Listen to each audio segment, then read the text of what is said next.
All right, joined now by Griffin Flesch, son of Steve Flesch, but last week also caddy for Fred Couples. Final round 60 to win by 6 on the Champions Tour. Griffin, congratulations. Thank you so much, John. It was a lot of fun. I bet it was, and I don't know where to start. I mean, it's been a cool last month for your family. Your dad won at Pebble Beach, a few weeks ago. I know you've caddied before. How did you get the job with Freddie last week? How did that come about? Yes, I've known Fred going back 10, 15 years, but really just became really, close friends with him the last couple years. Text with him a lot, just both big sports fans, both big baseball fans. He's a Dodger fan. I'm a Reds fan, unfortunately, for the past year, which has been kind of tough.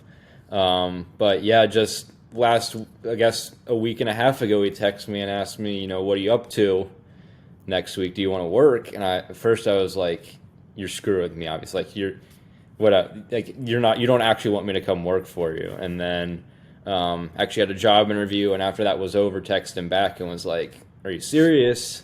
And he said, yes, get to Raleigh Tuesday and we'll have a great week. So, and I guess he was right, so.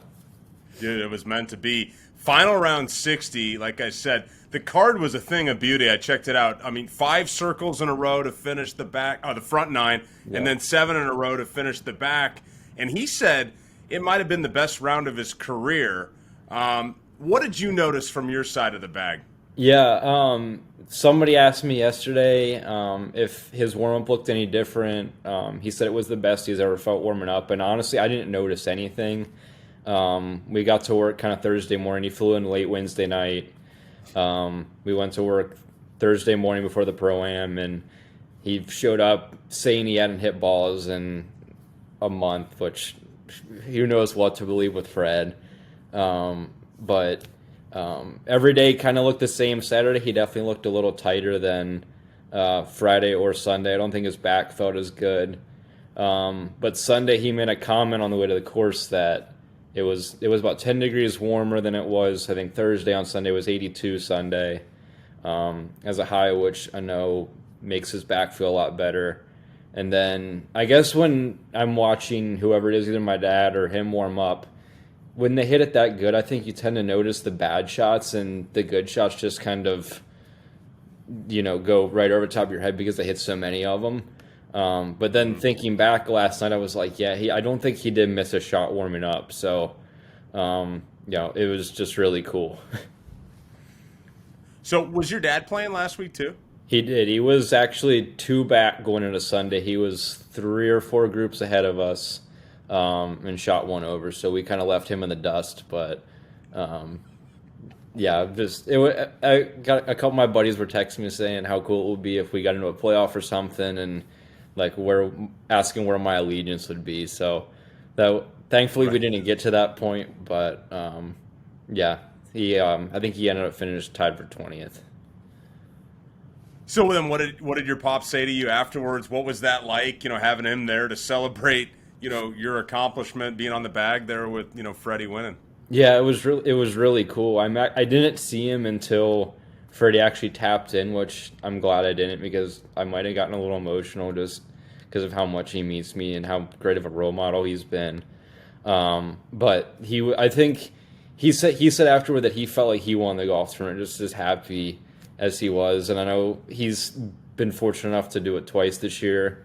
But I think, if I had to guess, Sunday probably felt as good for him as the other 2 also did. So I know he really enjoyed that.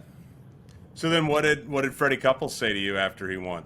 It was really just, good job, kid, which was what he kept calling me all week. We had a nice moment in scoring afterward.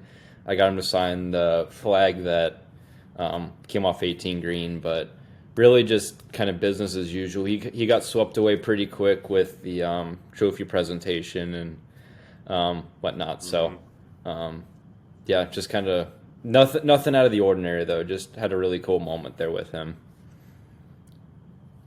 Well, with your background and you know the game really well, growing up around it, playing it yourself, I mean, you know how rare wins are. Although you said, hey, my dad had two this year Yeah. and you were a part of this one. I mean, is there anything you said or did throughout the week that you feel like maybe may have made a difference? You know, something that you're particularly proud of, maybe the way you conducted yourself on the bag or an exchange you guys had out there?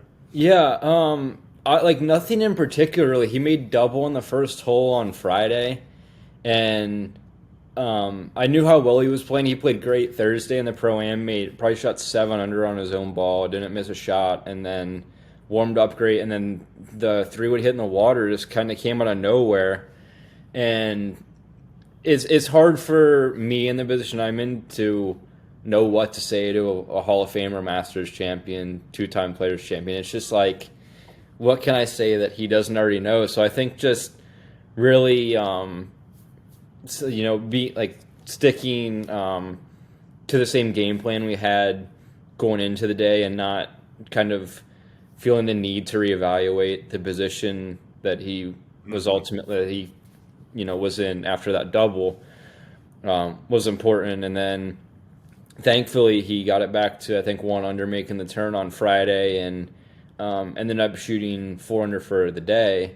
And I actually made a comment to my dad, was like, he shot 4 under and didn't make anything. I said, if he gets this putter hot, it's over. Like, I'm sorry. And then he obviously did, but going back to your question, just overall, I don't want to say I didn't, say anything, because I could have said something that did trigger him, but he's pretty quiet on the course during competitive rounds. He doesn't ask for a whole lot. He's different than a lot of other guys I've worked for, in that all he wants is the number of the hole. He doesn't really care. He doesn't care what the front number is. He doesn't care how many he has behind it. He just wants the number of the hole and then the wind direction. When you're that dialed in, I guess you can handle the rest. But just super impressive golf. You mentioned.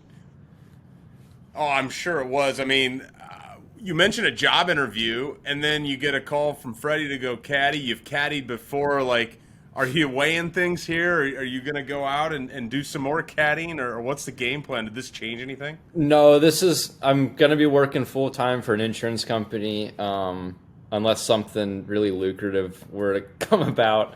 But I know Freddie's done for the year, so I'll be home until at least next January, and then definitely beyond that, but maybe fill in for a week or two here and there. But definitely not anything going to change full time at this point. Well, it was at least somewhat lucrative for you, that's for sure. Right. No, long term. He doesn't play enough golf to make that a full time job. So, last question: who else have you heard from congratulating you in the last 24 hours? It's been a lot of people on Twitter. I heard from Vince Cellini. I heard from a couple of people, a guy from MLB Network, Dan Plesac. I don't watch a ton of MLB Network, but that was super cool to hear from somebody in his position. Trying to think who else. A lot of family. I think my mom has probably posted a million things on Facebook. But yeah, nobody out of the ordinary, to be honest. Yeah. That's cool. Hey, well, congrats from the Caddy Network. It's one of my favorite stories of the year when I pulled that up on Sunday and know that you were on the bag for Freddie, and then Freddie just like a walk-off homer, right? He's just going to go home and shut it down for the rest of the year. Right, yeah. Such a cool story. Thanks for your time. Absolutely. Thank you, John.